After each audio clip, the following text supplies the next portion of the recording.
"What is it you want from me?" I stood there defensively in front of Emmy.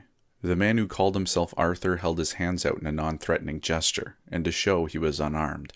"I have no weapons, Edward, and I'm not here to cause anyone harm. I know you have been dealing with a mutual acquaintance, and who he has taken away from you. I wanted to come and give you information that may help you before it's too late." I had a hard time believing him after what I had seen. He easily could have been one of that mouse's tricks, or another host like Abe. "Okay, how do you know about Bumbo?" I refused to relax, refused to drop my guard for a second. I did not trust this man, not a bit. "That is a tough question, with a tougher answer. I know you know about where Bumbo came from. I know you did research on him."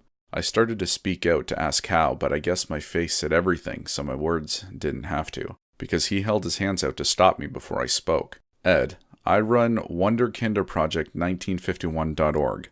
I built the site, and put all the information out. I also know everyone that accesses it. I know you used some proxy servers and had your IP scrambled through 12 different countries. I tracked it through each one. That isn't the important part of all this, though. My father was Jason Hester Quantrill. He was one of the creators of Bumbo." I felt my blood boiling. This man's father caused this? I clenched my fist, trying to bite back the urge to lay this old man on his ass and let him know exactly what I had been through. I even caught myself taking a half step forward before I realized what I was doing, but managed to stop myself. I knew I had to hear what he had to say. His father had created Bumbo. Maybe he knew exactly how to help me kill him, help me save Justin. "I know what you must be feeling, but I want you to know I had nothing to do with that mess. I didn't learn about it until my father was on his deathbed and I found his old journal locked away in his attic, along with his Klansman robes. I don't share in his view of people, or anyone's supposed genetic superiority, just so you know. But again, that isn't important either. What is important is exactly how Bumbo was created, and how to destroy him." He scratched at his beard a bit, and then lowered his head again.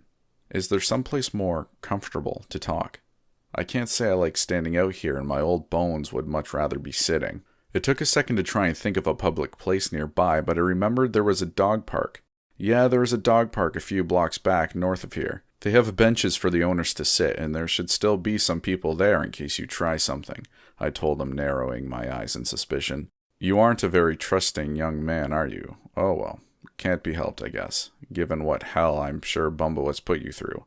I know what I have to say probably matters very little in this, but I have absolutely no intentions of harming either of you. Enough lives have been lost due to this abominable work of my father's. I do not intend to increase the body count. I'll meet you there, okay?" I nodded and waited for him to move away from my car. He walked with a slight limp and started to simply walk over to the alleyway. Was he planning on walking the whole way? I was going to call out, feeling some sympathy for an old man about to walk the streets by himself, when a limo pulled out from around the corner. A chauffeur stepped out from the driver's side door and walked over to let Arthur into the back of it. After he was inside, he shut the door, looked in our direction, and bowed. Then he walked over to the driver's side door and got in, driving off. "I've never seen a limo before," Emmy broke the silence with. "Yeah, apparently the Quantrills are well off. Doesn't seem fair, does it?" is all I could come up with for a response. She shook her head and we got into my car. As we both buckled in, I hesitated for a second. Look, I don't know how this is going to play out. I know you want Bumbo gone too, but I really don't want to risk your life too if this goes south. I will drive us there, and then can you leave for a while? Hang nearby if you want and take the car, but in case this guy isn't on the level, I only want my life being the one at risk." She made to object. I could see it in her eyes as she started to open her mouth in protest. She stopped herself, though, and solemnly nodded. "I understand, Ed. Do me a favor, though. If things go bad there, you do what you can to get out of there alive. Justin and I both need you." I reached over and grabbed her hand with mine and squeezed it affectionately. "Relax. If a demon cartoon mouse hasn't managed to kill me yet, I doubt Mr. Bengay and Geritol will do me in." I offered my biggest smile to her and started the car. It was only a few minutes before we pulled up to the parking lot of the small dog park.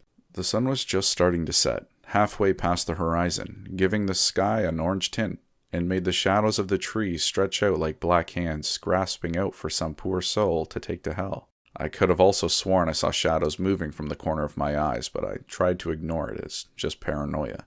I got out of the car and Emmy scooted over to the driver's side. We kissed a quick goodbye and I quickly squeezed her shoulder reassuringly. After that, I walked over to the part where I saw Arthur sitting on a bench under a tree. I guess the KKK takes care of its grand wizards, huh? I said, walking towards him. No, Edward, I am not part of the clan, and my money isn't from that part of my father's life. I made some good investments back when computers were still as big as a room. They paid off. I shrugged and sat down on the opposite end of the bench of him. I wanted to give as much space between us as I could. He pulled out his phone, must have checked the time because he set his phone on the bench and pulled out a pill bottle. He emptied a pill into his hand and swallowed before placing the cap back on the bottle and pocketing it away. You will be glad to know I am the last of one of my father's direct bloodline.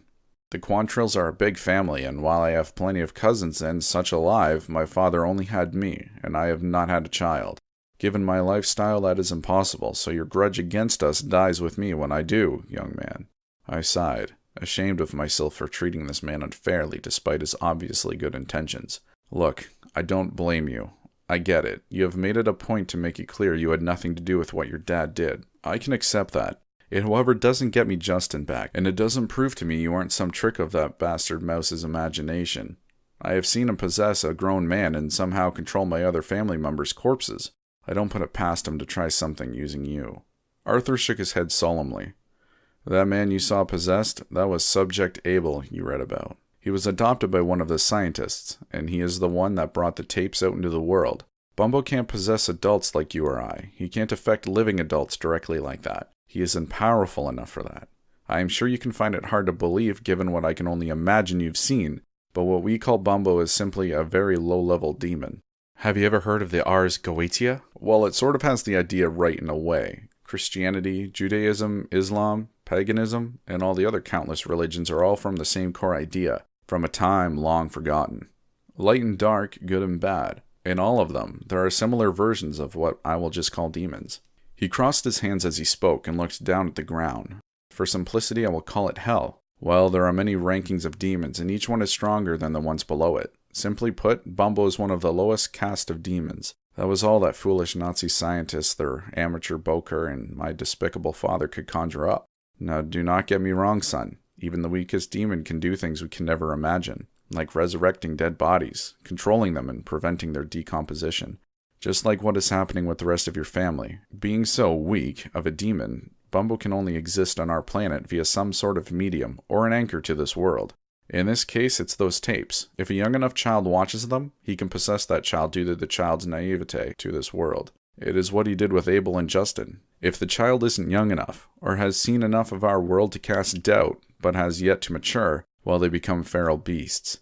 Cain and Lilith are perfect examples of that. They simply become monsters. No humanity left. Demons in their own right. He seemed to lower his head more, like telling all of this pained him. Okay, so he is a demon. I really could have guessed that pretty easily. I don't honestly care what he is. I just want to know how to get Justin from him, I said to break his silent inner monologue I assumed he was doing. He looked up at me and sighed.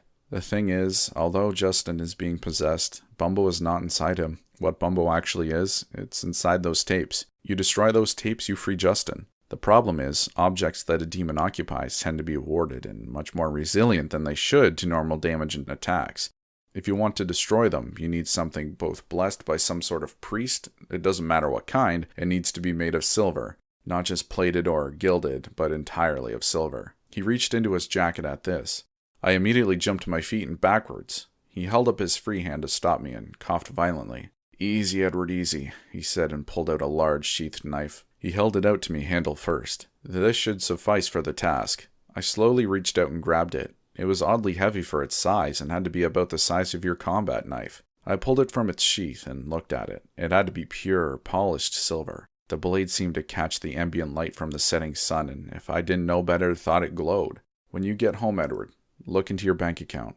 From this day on, you will receive a monthly sum of money, $10,000 to be exact. I almost dropped the knife in surprise.